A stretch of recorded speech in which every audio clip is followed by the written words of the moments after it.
तो दोस्तों मैं पिछले 5 सालों में 1000+ एनिमी देख चुका हूँ, जिसमें से कुछ एनिमी हिंदी डब थे और कुछ एनिमी इंग्लिश डब। लेकिन मैंने इन सब में से सबसे ज्यादा हिंदी डब देखे हैं। मैंने लिटरली 800+ हिंदी डब एनिमी देख रखे हैं और साथ ही साथ मैंने 100+ मांगा भी पढ़ी और 200+ मानवा भी पढ़ी है। मगर मैंने मोस्ट इम्पोर्टेंट एनिमी नहीं देखी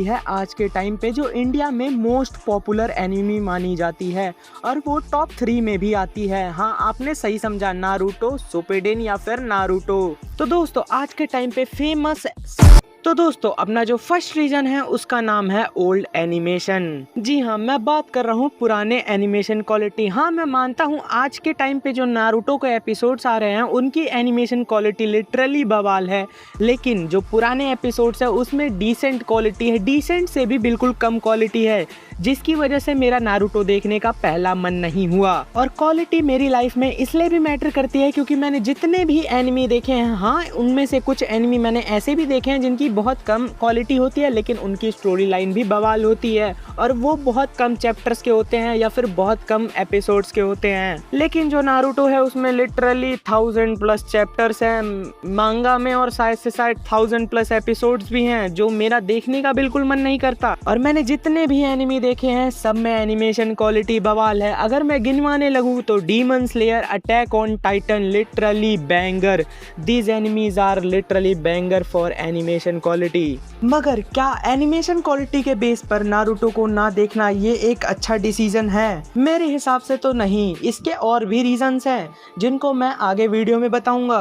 तो जो अपना सेकंड रीजन है वो मोस्ट इम्पोर्टेंट रीजन है मेरे लिए, बिकॉज ऑफ दैट कि मैंने बहुत सारे एनिमी देखे हैं लेकिन उनमें से ज्यादातर एनिमी शॉर्ट एनिमी हैं। और नारुतो की बात करी जाए तो नारुतो ओरिजिनल में ही लगभग 220 एपिसोड्स हैं और बात करें नारुतो शिपुडेन की तो जिसमें 500 एपिसोड है, टोटल 720 एपिसोड्स हैं। Literally this is the banger.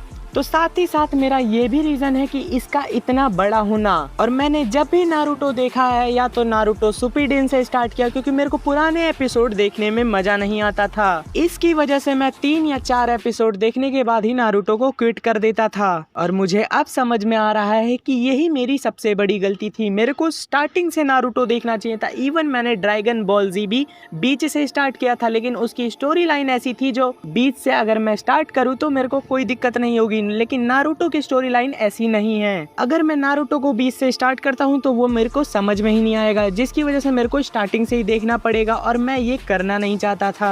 और हाँ दोस्तों, अगर आपके पास कोई ऐसे आइडियाज है जिनको मैं नारुतो में कम एपिसोड इन्वॉल्व करके देख सकूं और जिससे मेरे स्टोरी लाइन पे भी कोई इम्पैक्ट ना पड़े तो प्लीज कमेंट सेक्शन में जरूर बताना। और रही बात third reason, the most important reason in my whole life कि मैंने नारुतो नहीं वॉच किया, तो इसका रीजन है I will do it tomorrow, कि मैं कल करूंगा या फिर कल देखूंगा। मैं यही नहीं समझ पाता था कि मेरे को नारुतो कब देखना स्टार्ट करना चाहिए। मैं जब भी सोचता था कि अब मैं स्टार्ट कर दूंगा, कल से मैं जरूर देखूंगा नारुतो, लेकिन मेरा मन वहीं पे भटक जाता था क्योंकि कोई ना कोई नया एनिमी आ जाता था या फिर कोई ना कोई नई मानवा के पीछे मैं लग जाता था, और जिसकी वजह से मेरा नारुतो का जो ख्याल था वो पीछे का पीछे धरा रह जाता था।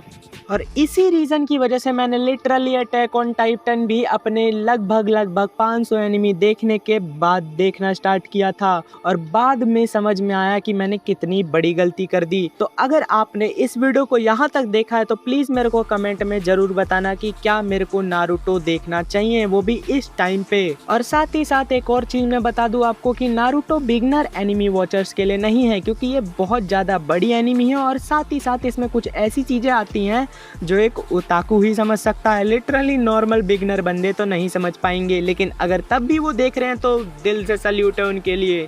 तो दोस्तों आज की वीडियो यहीं पे एंड करते हैं। यही कुछ रीजंस है जिनकी वजह से मैं नारुतो नहीं देख पाया या फिर मेरा मन नहीं किया नारुतो देखने का। तो मिलते हैं किसी नई वीडियो में नए टॉपिक के साथ, तब तक के लिए जय हिंद जय भारत।